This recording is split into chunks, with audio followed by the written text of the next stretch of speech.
and welcome to Books and Books. We are live in Coral Gables. My name is Ketsia, and I am a part of the children's department here at the store.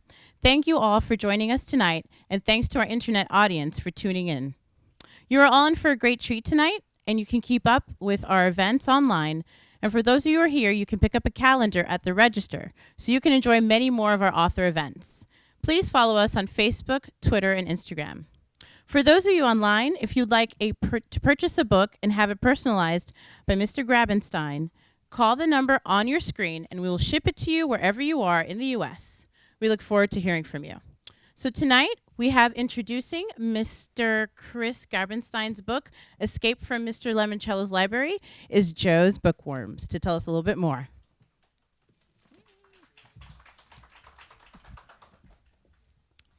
What first drew me to the book Escape from Mr. Lemoncello's Library at Books and Books was the very colorful and fun book cover. I wanted to know what this book was all about, so I read the back and inside cover. I had not read a mystery up to that point, and my mom and I thought it would be a great and fun choice for book club, and it was. I loved the plot and what the kids needed to do to escape from the library. It made me want to keep reading and turning the pages. My favorite part from the escape from Mr. Lemoncello's library was when they found out all the clues to escape from the library. My favorite part of the book was the book because it was thrilling the whole way. My favorite part of the book was when the kids were climbing up the ladder. My favorite part of the book was when they entered the library and saw the holograms on the ceiling. My favorite part of the book was when they introduced the rooms. They were really cool and thrilling. My favorite part of the book is when they discovered all the different rooms. And now here's Mr.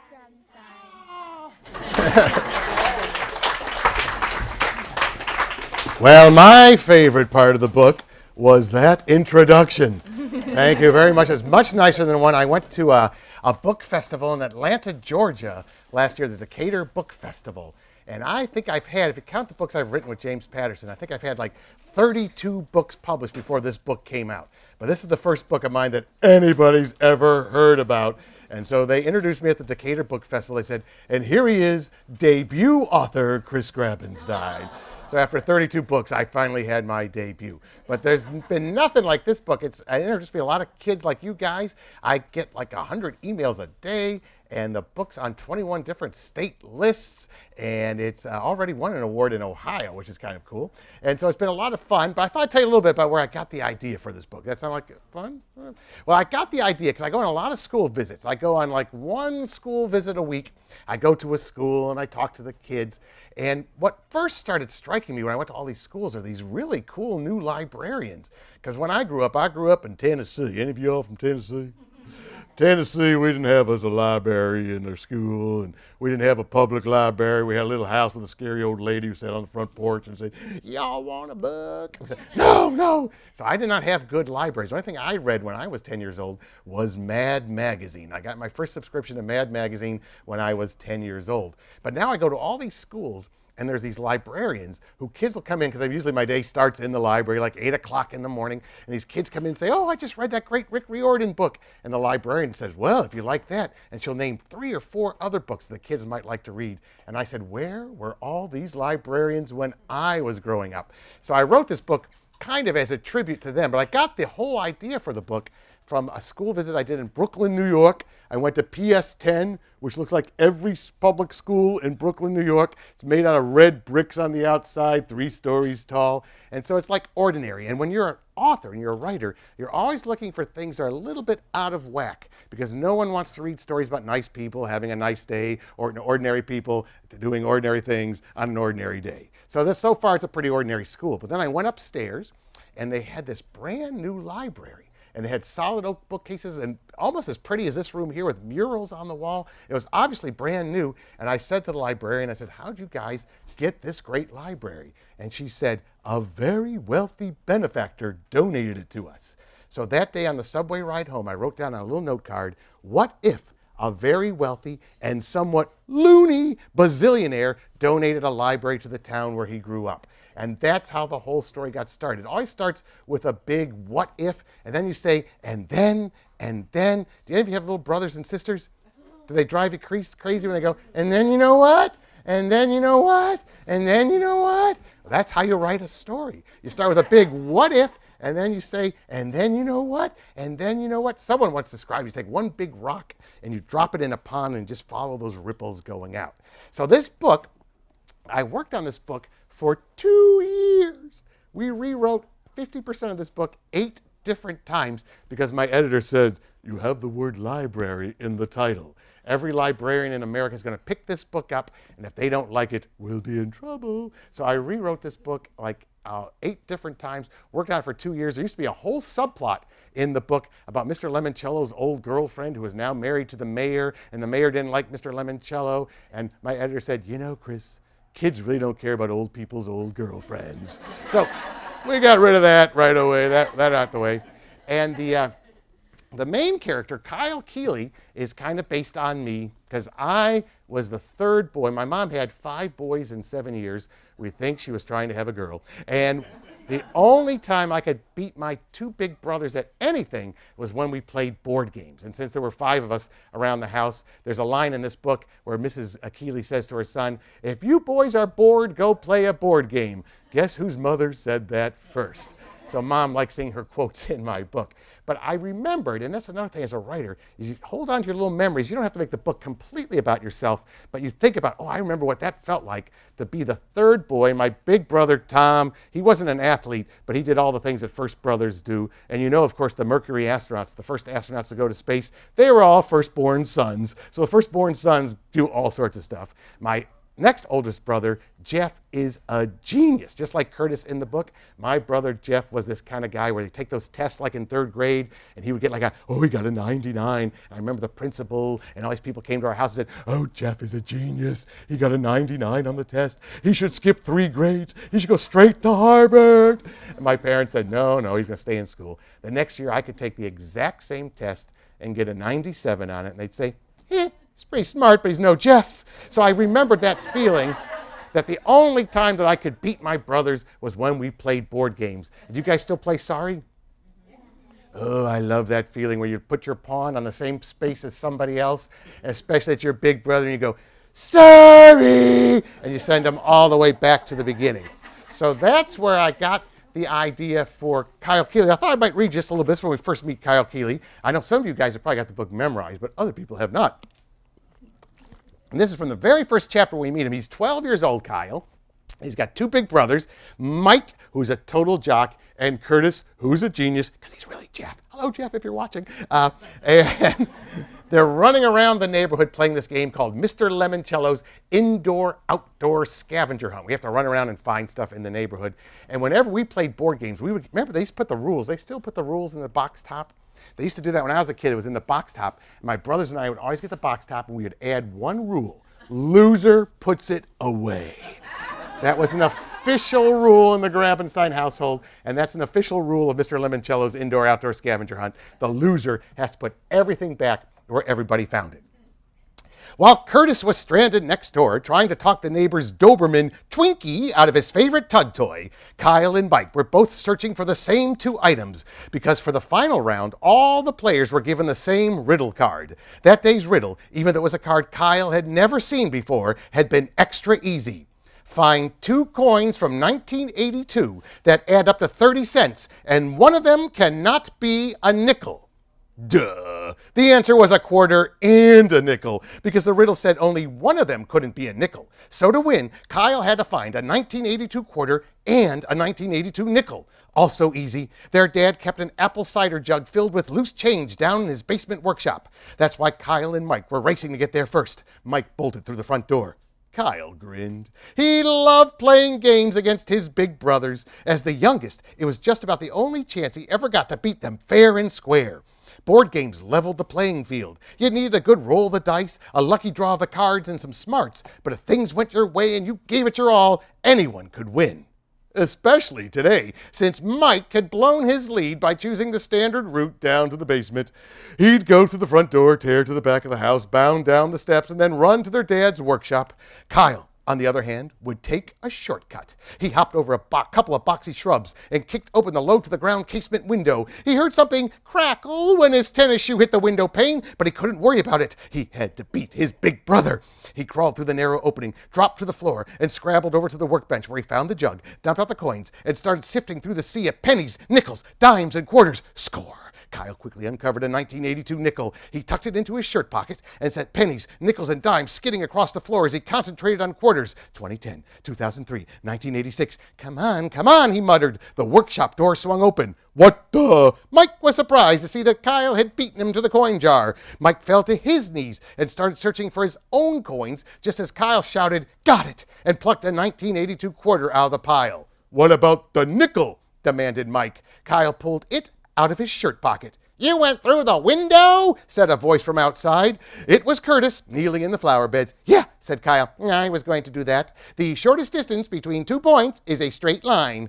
I can't believe you won, moaned Mike, who wasn't used to losing anything. Well, said Kyle, standing up and strutting a little. Believe it, brother, because now you two losers have to put all the junk back. I am not taking this back to Twinkie, said Curtis. He held up a very slimy, knotted rope. Oh, yes, you are, said Kyle, because you lost. Oh, sure, you thought about using the window. Kyle, mumbled Curtis, you might want to shut up. What? Come on, Curtis, don't be such a sore loser.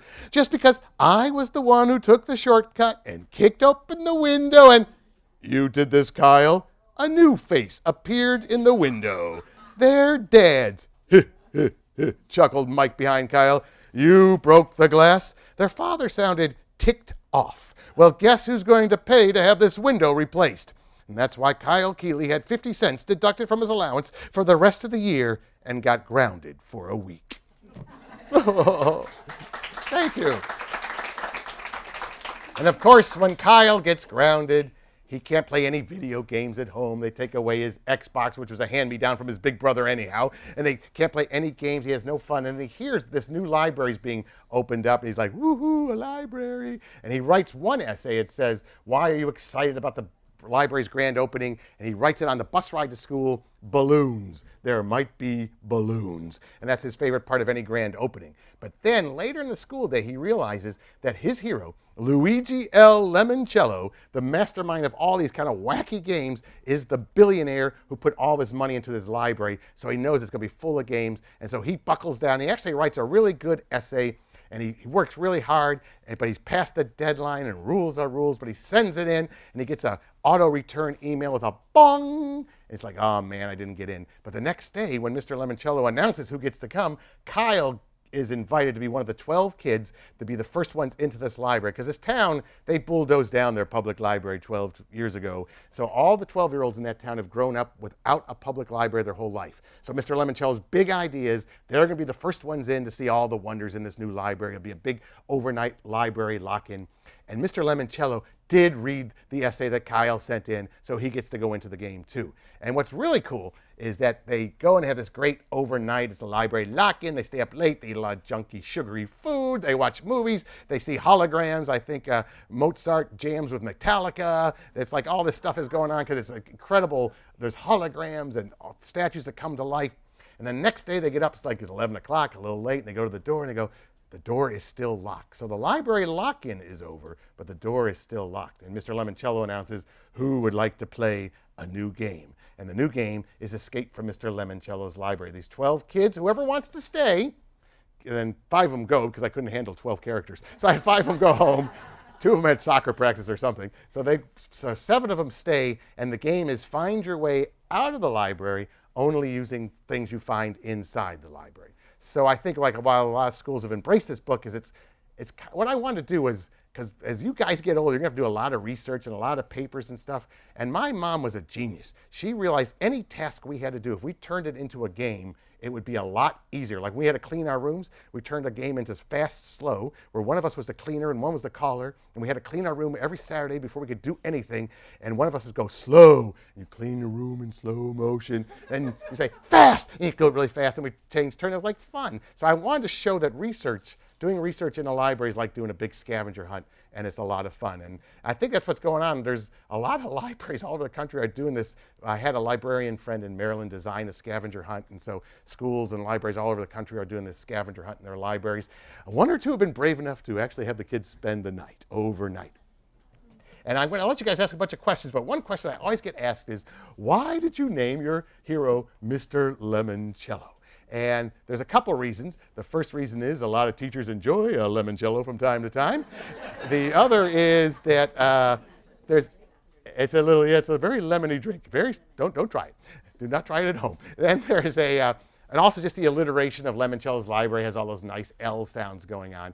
But the real reason he's named Mr. Lemoncello is when I was writing this book, a lot of people say, why do we need public libraries? I could just pull this thing out of my pocket. Anything I need to know, I can look up right here on my phone. I don't need a library anymore. So I made sort of a list, like why do we still need public libraries? And one of the things on that list was that public libraries have always been a great place for immigrants newly arrived in this country to go. It's a great place. They can sort of read newspapers from the old country. They can learn about English. And one of the reasons this means a lot to me is because my mother, her parents escaped from Greece. And my grandmother would always tell the story. She lived in St. Petersburg, and she would always tell this story. It always would end up in the newspaper on Thanksgiving. But she was like 16 years old, not too much older than you guys. And the Turks were burning down her village. And she got on a boat that the British had with all these refugees. And she was on this boat, and she's going to be sailing somewhere. But the British people go, right, cholera epidemic. No one is leaving this boat. And my grandmother said, oh, yes, I am. And so at night, the moon was out, and she slid down the anchor rope of this boat, swam to shore, made her way to land, made her way across Europe, somehow got on another boat, got to America, went through the whole Ellis Island thing. Then she had an arranged marriage because they were Greek, and they married my grandfather. And my mom was the first of her family born in Canton, Ohio. And she told me when she was a kid, she used to go to the public library every day because she said, I'm going to read every single book in that library. It's going to make me an American. And I said, Mom, did you read them all? She said, oh, I got close. And so that's a long way of saying my grandparents' name was Lemonopolis. So this was my tribute to my because I always think about that. I'm like coming up with these silly books in New York City, and I wouldn't have been able to do any of that if my grandmother had not decided to shinny down a rope one night. So that's a little bit of a tribute to her. And I like the way it sounds, too. So I know you guys probably have a bunch of questions, and then maybe later I'll introduce you to the next book, The Island of Dr. Libras, because I know some of you are excited about that. But I know you guys have anybody have some questions here? Yes?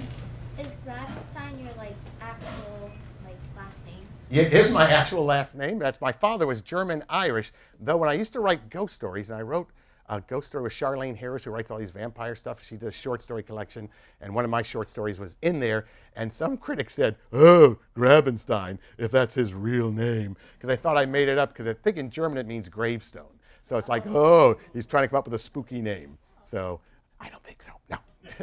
That's my real name.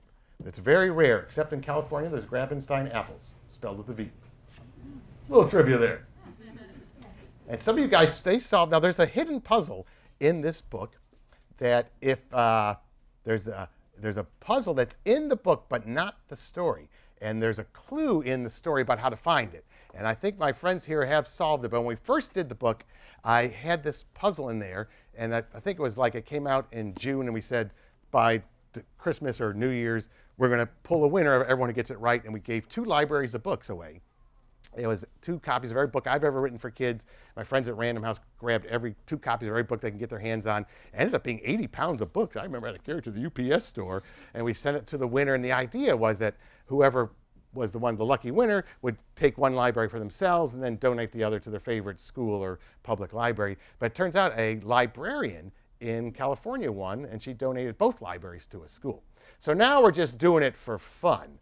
But the secret to it, the clue you had to find, was Mr. Lemoncello's first and worst idea for a game was your certain solution. Who figured it out here? You guys all did, right? How did you figure it out? Who wants to tell them how to do it? How do you do it? You look in the first letter of each chapter, Write down the first letter of each chapter and see what it says.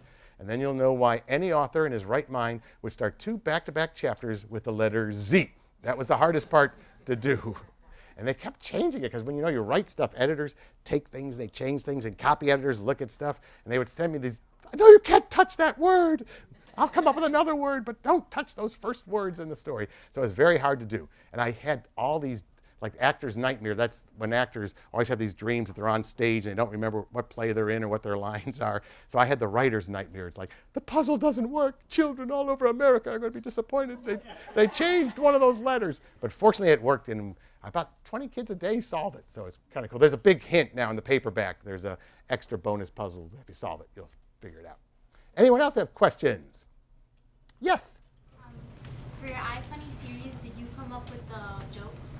Well, Jim Patterson, and I call him Jim, I always sounds pretentious, but I knew him back in 1984 as my first boss when I worked in advertising. James Patterson was the creative director of J. Walter Thompson, New York, and we did Burger King commercials together. So we all called him Jim back then, but now he's James. But that's all his, what he does when I work with him, he sends me like an 80-page outline where all the twists and turns and the characters are there, and he'll have some ideas for what the jokes might be about. And then I work every month. I try to give him like 100 pages or 10,000 words, and then he gets back to me. He's the fastest reader. For those, because there's a lot of people here from SCBWI, they know that editors, you put your manuscript in, maybe a month later you might hear something. Oh yes, I might read that next month is what you'll probably hear.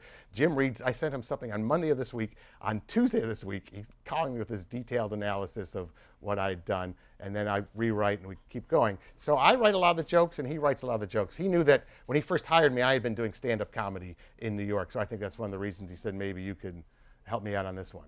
And I Totally Funniest, the third book in the series, will come out January 26th, I think. So it's like in a week or two it'll be out. Yeah. Yes? Will there be a puzzle to solve in the next Lemoncello book? Yes, there is a hidden puzzle in the next Lemoncello book, but I've already told these guys it's not the same one. Because that would be too easy. So I haven't read the book yet, but I want to. And so these games that Mr. Lemoncello designs and creates, do you describe them in Yes. the book? And could they, might someday be actual games that you can Well, it's buy? really cool. I get these little pictures like on Facebook and stuff. Some like 5th grade students out there are doing their book reports on this where they're designing Lemoncello games, board games and stuff. And I thought about doing board games, but I could just put like PDF files. It'd be kind of cheap. But Nickelodeon has optioned the book to turn it into a movie, so I'm hoping that if they actually do the movie, that they'll merchandise the heck out of it and some of the games would come to life because they're kind of silly games. What I tried to do was take games I remembered and then just add like a really wackier spin to them. So hopefully maybe the games will come out someday. It'd be cool if it did. Yes. And his slogan is it fun? Hello, it's a Lemoncello. That's his slogan. Yes? I just finished reading the book, and I'm not teaching language arts anymore, but if I were, I would divide the kids into groups and have them go through as they were reading and write down the names of books that were slipped in, not actually, listed as part of the book. Right. Because I love that part. I mean, Yeah, I sort of stumbled on that. Yeah, Mr. Lemoncello's language, he'll Yeah. say, is it A, B, C, or D? The answer is D, and not just because of Winn-Dixie. He slips in these titles all the time. Perhaps I'll go across the bridge to Terabithia. Exactly. Think of no other place to be. Some people think that's the secret puzzle. They'll send me the list of everything Mr. Lemoncello said. The hardest part of doing that was not overdoing it. Like I didn't want to be enough already. But what's been cool is some of the libraries I go to, they do whole displays of all the books mentioned. One school I went to, they had all the books kind of mentioned in the book lined up around the library. So it's become like a gateway for kids to say, what are these books? So we mentioned a lot of the classics and things. And it's interesting to me as a former teacher to know how many of the books were familiar to this current Yeah, group. I don't know. Did you guys know many of those books? Some of the ones? They have a lot of, there's so many new books now. Yeah, interesting. Yeah. Yes? How did you come up with the personalities of the 12 people in trying to escape? Oh, that's a very good question. You're going to be a writer. When you're a writer, what you do is you I heard it once described as you make a constellation. You're putting planets together, and you start your constellation with your protagonist, who is Kyle Keeley. But in this case, you almost have dual, because Mr. Lemoncello, so he's like the bizarre son. So who does Kyle need in his journey? So I thought he needed a good best friend, so I made Akimi, and I sort of based her on all the wisecracking, like Gal Fridays from old 1930s movies. Like there's always like a smart aleck girlfriend who's got a snappy answer. So that's someone Kyle can bounce ideas off of. And I knew he would need someone who's really smart with a library. So I created Miguel Fernandez, and his personality kind of came from, because I tutor at my church, and I had a 5th grader named Miguel Fernandez. So he was always going, yo, bro, and stuff. So his whole personality came from the real Miguel Fernandez. He's probably in college now. And then the person, who else have we got? Charles Chiltington is my antagonist. So you have to have someone who's an equal and opposite force to your protagonist. And I just made Charles like any snobby person I know in New York City who thinks that I deserve to win everything. That I don't want to play with anyone. So he has to be almost the exact opposite. So you start building this world around. And then he needed some people. That's why he had Andrew Peckelman. The kind of, I don't like this. And Andrew Peckelman's based on me on a bad day. I think we all have a little Andrew. I don't want to do this stupid airplane flying with stupid. So he's like that. And then Haley was my surprise, because you think she's like this kind of dumb, ditzy blonde cheerleader, but she's really smart and clever. She might be the smartest one in the whole bunch. So you try to make them interesting. And the other thing when you have a cast this big is you have to make sure they're all different enough that if they're talking, you go, oh, that must be Haley, as opposed to Akimi. So that gets kind of, that's why I got rid of 5 kids. Like, you guys got to go home. I'm not going to have 12 characters in this book. Good question. Yes? Do any of your characters take over and become bigger than you had expected them to be at the beginning? Yes, they all change. It's one of the fun things. You always hear writers say, the characters started talking to me. And that's usually when they go, call the men in the white coats. Because they start, Mr. Lemoncello, that whole thing with him dropping in the names of the books was just something it hit me. And my editor said, oh, I like that. Do more of that. And so I started doing it. So they do sort of develop as you go. Especially if you spend like 2 years with your characters, then they're going to change and do things that you don't expect them. That happened to me most vividly, I recall, in my adult murder mysteries. There's a character named John Seapack who I had, and I had it all outlined, and he was doing something. My hands are actually typing, going, what are you doing?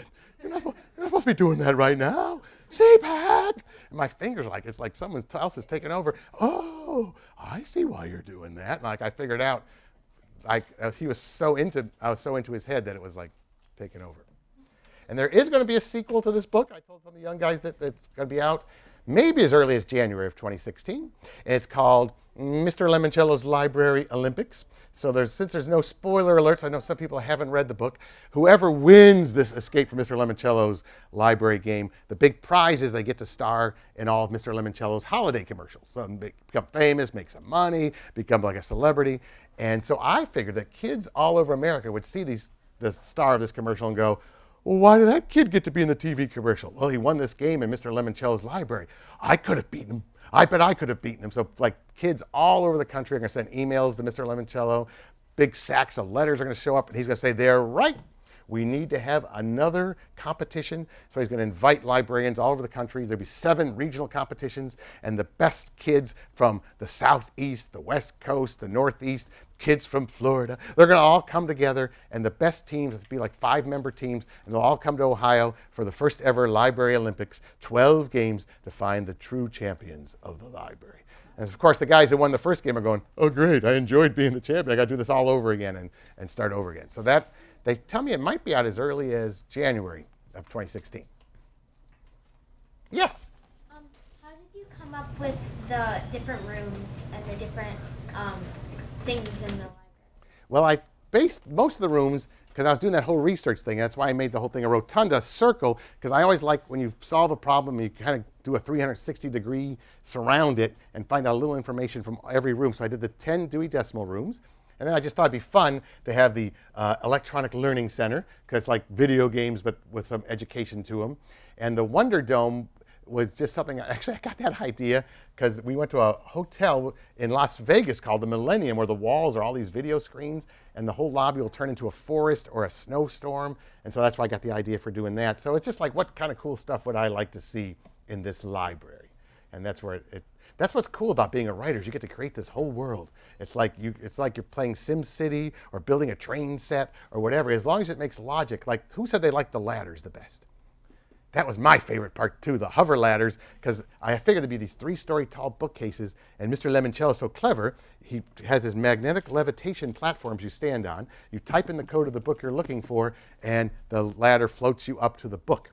And I thought, that's cool. That was my favorite part. Well, I got all sorts of letters from librarians. Oh, the hover ladders eliminates the ability to browse. So in the second book, the first time you meet Mr. Lemoncello, he's installing the browse button on the hover ladders. He's testing them out. It senses your heart rate, your biorhythms, your mood, and does a little psychological profiling and drifts you back and forth like the old game Pong in front of the shelves, taking you to the books you might want to see. So you live and you learn. Well, I don't know if I have a strict time. No, I'm good. All right, because I thought I might give you guys a sneak preview of this book.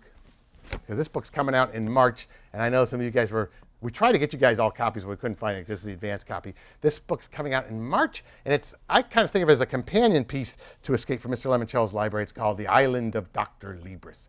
And it starts out with a very kind of creepy prologue that is set to look like a memo from something called the Theta Project. And the first thing you read is Lab Note 316.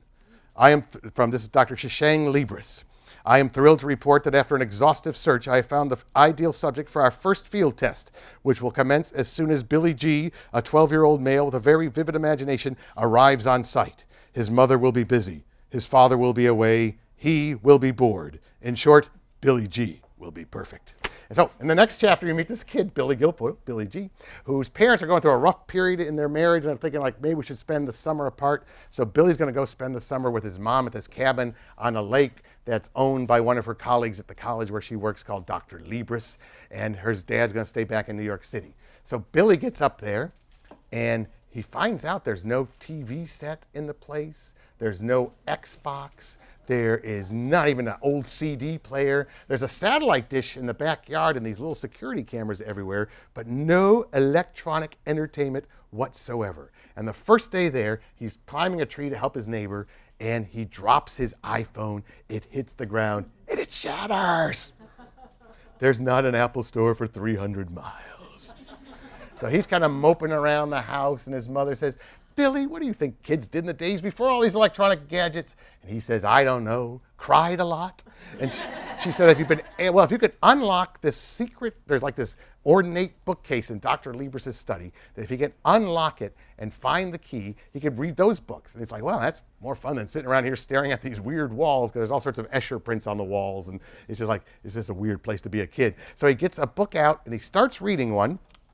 And this is what happens when he reads the first book. Since the Hercules book was the only one in the case propped open and displayed on a bookstand, Billy grabbed it first. Inside the red, darkest ketchup cover, Billy found a book plate. Ex Libris, Ex Libris. Ex Libris made him smile. His dad, who liked to play with words and had 2 unfinished novels and a screenplay tucked away in his desk, once told Billy that Ex Libris is Latin from the books of. Dr. Libris, whose first name was Shishang, spelled with an X, was also Ex Libris. Maybe that's why the professor collected books, just so he could have a funny-looking book plate. Billy sat down in the chair and skimmed a few pages of The Trials of Hercules. He read about how Hercules was the strongest man in the world because he was the son of the immortal Greek god Zeus, and how his uncle Poseidon, the god of the sea, gave Hercules' ship a poke with his trident spear to send the muscleman off on his latest adventure. Where's the rock dude? Billy flipped forward past a chunk of pages, found him. Hercules was in the garden, where he just plucked 3 magic apples. On his way out, the big rock dude, whose name was Antaeus, challenged him to a wrestling match.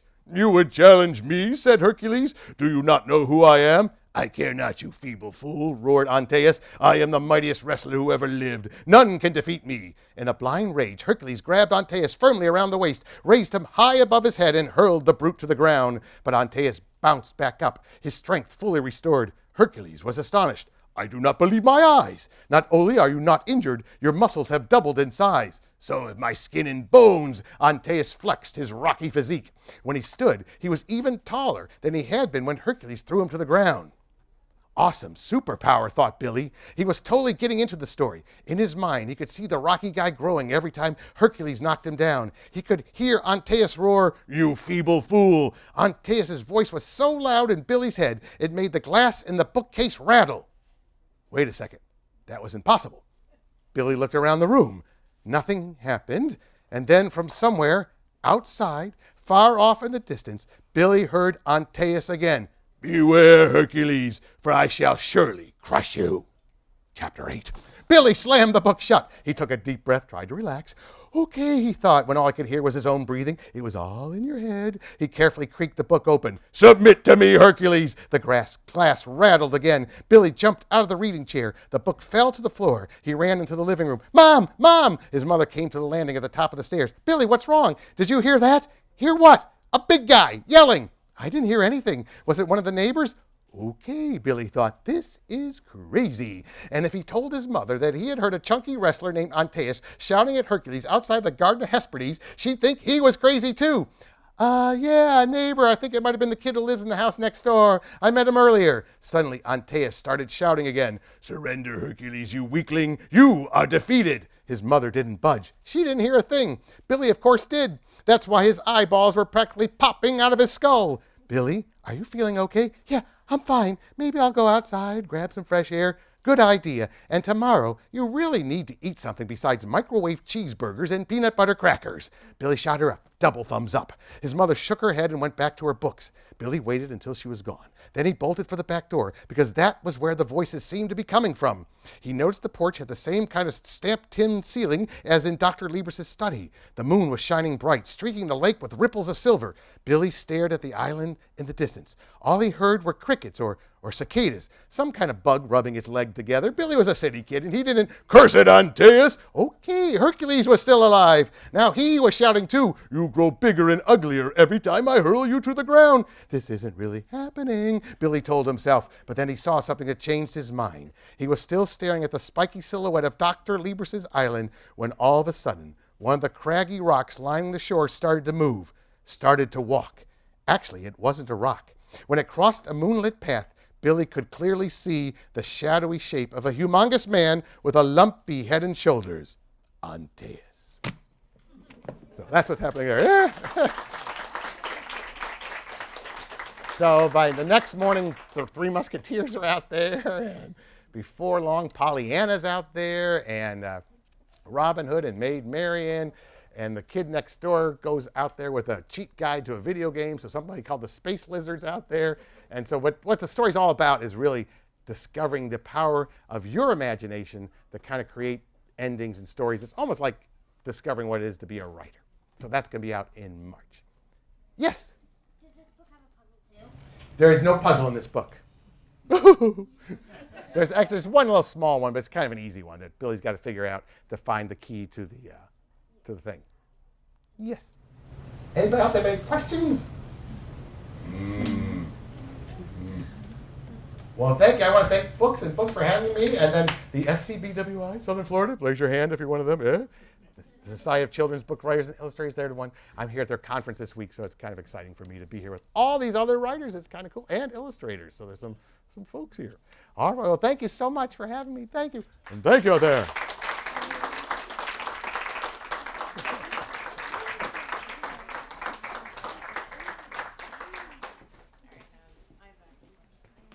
What's that?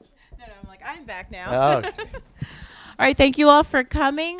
Just to let the internet viewers know that it's available for you to call. Just call the number on your screen, so then you can purchase some books, and he will personalize them for you as well. And for those of you here in the audience, we have the books available behind this register for sale. So, alrighty, thank you. Let's give another round of applause for Mr. Grabenstein.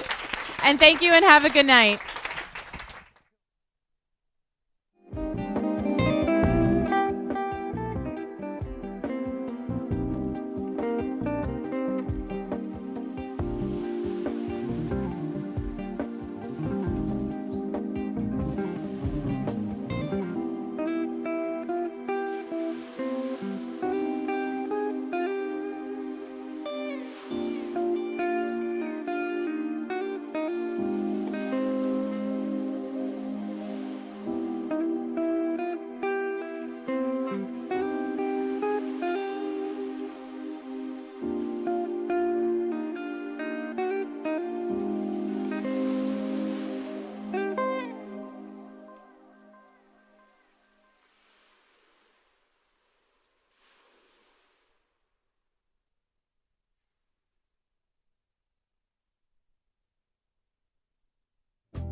you.